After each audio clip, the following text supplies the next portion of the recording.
Very quick thank you to all the visitors for coming out. Today is our launch from being Comwell through to SEO Now. Comwell's been doing search engine optimization for 8 years. It's actually thanks to Alan Arthurson that we decided to do the move over to 1300 SEO Now, because I was going to a one-to-one and I was running late and couldn't find his number, and then remembered I already knew his number because that's his brand. So today, instead of trying to cram everything in about search engine optimization, which none of you will understand because it's really, really boring, we're going to give you the top 5 tips, and in the handouts you've got there has a lot more detail than what we're going to go through because it won't all fit into 10 minutes. So the first tip is quite simply your keywords. For those of you who don't understand what keywords are, that is the phrase or the word that gets typed into Google that people search for. It is the most important thing, because if you're using the wrong words, nobody's going to find you. And I'm going to embarrass Phil now and use him. When I first met Phil, he went, "We're Bridge Builders Youth Organisation. Youth organisation gets 73 searches a month, probably most of them Phil." I went back to him and said, "Look, you need to use the word youth services because it gets 173,000 searches a month." And he went, "Oh no, but that's government and we're not government. We don't want to be associated with being government." And went, "Okay, how about rewording your tagline to be Bridge Builders Youth Organisation delivering youth services to the Yarra Valley?" And he went, "Yeah, okay." That gets him 173,000 searches a month. It's really, really simple. The couple of things you need to do is you need to think like a customer. You might sell clothing. There's no point having a keyword of "I sell clothing" or "I'm a plumber." You need to think about what people buy. They buy large clothing or they buy business suits. So they're your keywords. How we help our customers is, as part of our service, we do a keyword report. We're a Google partner, so we punch this into what you do into the back end of Google, and it gives us a great big list of all of the words that are used, how often they're searched globally and also locally, so we know what we're targeting and how many other websites in the same category are using those words. So really simply, for selecting your keywords, think like your customer, be specific, then understand that keywords can have multiple meanings. No point being a travel agent if you use the word of travel, because you can find that it's people searching for travel. It could be kids doing homework about travel. You're probably better off using Fiji Cruise if that's what you sell. So don't just necessarily go, "I'm a massage therapist, so massage is a great word," because hone it down. Use Google to pre-screen your clients. Second tip, website title. The highest SEO part of your website, really simple, is have a title. Google, bit of homework, Google search untitled document and look at the millions of pages that come up because people haven't set the title tag on their page. You've got 70 characters to use in your title tag. Use the 70 characters. No point having 3 words when you've got 70 to use. Don't do it too long because Google will see it as being spammy. Don't stuff it with keywords. If you just keep going, "I'm a plumber," and go plumber, plumber, plumber, plumber, plumber, Google will go, "That's spam," and not rank you. Don't use your company name. People will find your company name for you. You're going to mention your company name all the way through your site. Don't use it on your title. It's a waste of characters, unless it's a brand that you're trying to promote.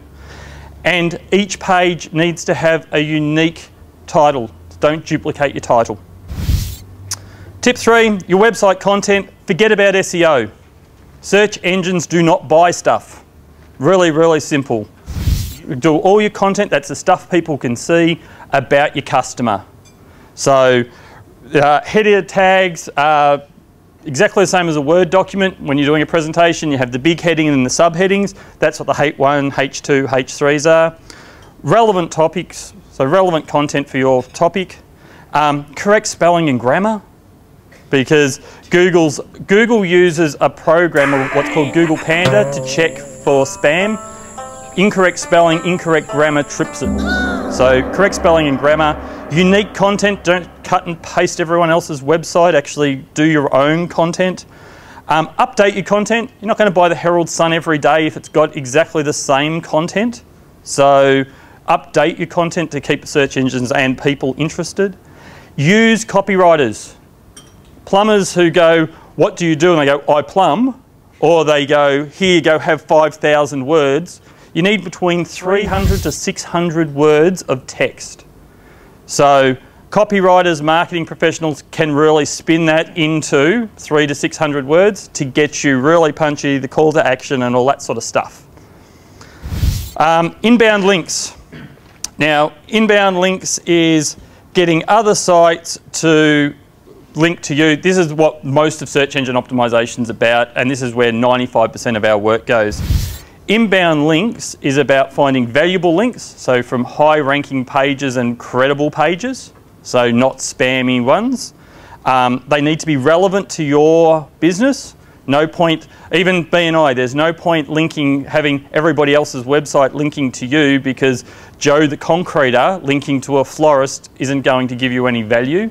But all the massage therapists, you all should be linking to each other. You're all going to build page rank together. You can use, obviously, ones that are very close synergies, but you've got to keep it fairly realistic. White hat SEO techniques is a great big thing on there. So there's a lot of dodgy SEO techniques. Get you really, really quick results. When Google catches on to you, your rank drops like an anchor, and so you'll just disappear out of the results, so it's not going to help you. It needs to have solid web traffic, so the sites you want to be getting links from need to be busy sites on the internet, because that means Google already likes them and people already like them, so they'll do that. And use your keywords. So use your keywords in the link instead of your business name. So instead of having your link where it says, you know, go to www.1300SEONOW, it's better off going to your link, the word saying search engine optimization. So that's where you use a specific keyword. Okay, the don'ts. I only got a couple of minutes left, so the don'ts. Don't use Flash. Flash is really, really, really pretty. Google can't see it. So Apple, iPhones, iPads can't read it, so no one does it. So don't do complete Flash websites, and don't use Flash navigation. Flash is when you go on the websites and they're like watching a movie. That's Flash. It's a software, it's a program that you use. Google can't read it. So Flash navigation, which a lot of people do, they're nice menu bars, so you know you put your mouse over them, they flip over and do all that sort of stuff. Only problem is search engines can't navigate you. Splash pages, which are basically a form of Flash, so they're where you watch a video when you first go on them. All they do is annoy your customers, and they'll probably leave, especially if there's no skip. Link exchanges. Now, a link exchange is all of these emails you get saying for $5 a month we'll do that and we'll build you lots and lots of links. It's actually it's banned by Google. Google really frowns on it. Can get you really quick results. Again, once you get caught on any of those sort of scams, your page rank's going to drop like an anchor again, and you're going to be out of the listing, if not get banned. Hiding text. So that's the old websites of about 4 years ago had what's called white space, white background with white text on it, where you punched in the keywords thousands and thousands of times. It's seen as spammy, so don't hide text. Don't hide text off the page, so you know you go it's all the way over here and no one can see it. Google picks it up and all the search engines pick it up and you get banned for it. Don't distribute viruses, trojans and other malware. It's fairly straightforward, but the number of sites, it's more about you might not be doing it, but if your website's not secure, someone can hack into it and do it for you. So you'll end up with a big red screen on there from Google saying, don't do it. And don't stuff your page with so many keywords. There is what's called keyword density, which is a mixture of how many keywords you can have on your page. If you exceed it, you're seen as being spammy. If you want to know more, easiest way is to book a report. Now, The reports are normally $297, but you'll notice in the back of your little brochure there, you've got a check. It's not a real check. It's a check for us for $297. So if you book the report, it's going to cost you nothing. And what you'll get is keyword report. So you'll know exactly what your customers are searching, so you can work from there. And it's about a 60-odd page report on your website comparing it to the top 10 people, so you know exactly what you need to do it, to get up there. It costs you, well, it's going to cost you nothing, and even if you don't use it, these are for you to keep. And I know I'm out of time, so thank you very much. If you want to know more, please see us after the meeting or give us a call on 1300 SEO now. Thank you.